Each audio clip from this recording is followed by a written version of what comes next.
Paul McCartney's reflections on the completion of the Beatles' final song Now and Then, it was kind of magical. Paul McCartney keeps himself busier than the majority of people a fourth of his age. The 81-year-old singer and songwriter is a two-time inductee into the Rock and Roll Hall of Fame. He released a new Beatles song on Thursday of last week, as well as its official music video on Friday. On Saturday, he finished a stadium tour of Australia produced by Frontier Touring. When you factor in a Beatles documentary that is only 12 minutes long and McCartney's responsibilities to the media, it would appear that he has managed to be everywhere and at the same time. It was joyful, he says, it was really lovely because we hadn't experienced that in a long time obviously, and then all of a sudden here we were working with OL Johnny. When we were in the studio, we had John's voice in our ears, so you could imagine he was just in the next room in a vocal booth or something, and we were just working with him again. You could imagine that he was just in the next room.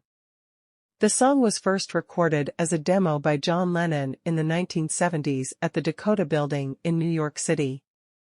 He sang and played the guitar while recording it on a tape recorder.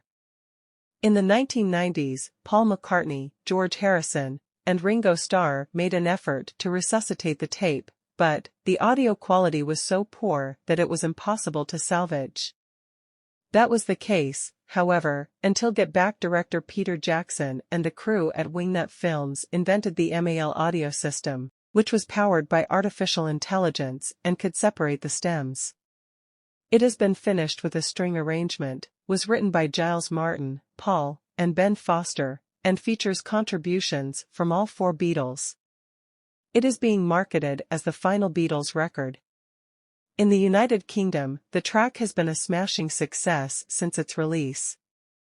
According to the data provided by the official charts company, Now and Then is currently in the driver's seat to win the race for the top spot on the chart because it has sold more copies than the remaining top 5 artists combined. The fact that AI was used to finish Now and Then is a plot point that, in some ways, detracts from the overall message that is being communicated about the revelation.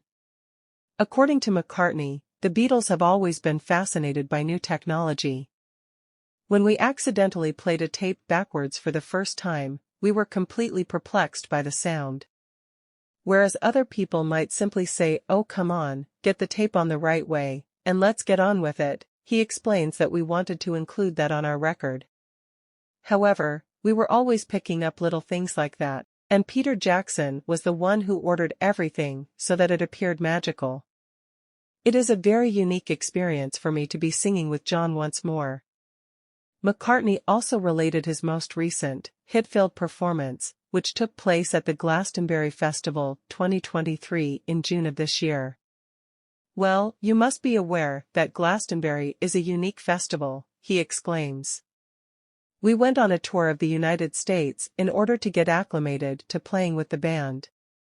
We were excited to play at Glastonbury because, well, it's Glastonbury, and then you get that many people singing something like Hey Jude, and in this world today when the news is so often negative, it's just so great to see all these humans with such a loving vibe as you get at Glastonbury."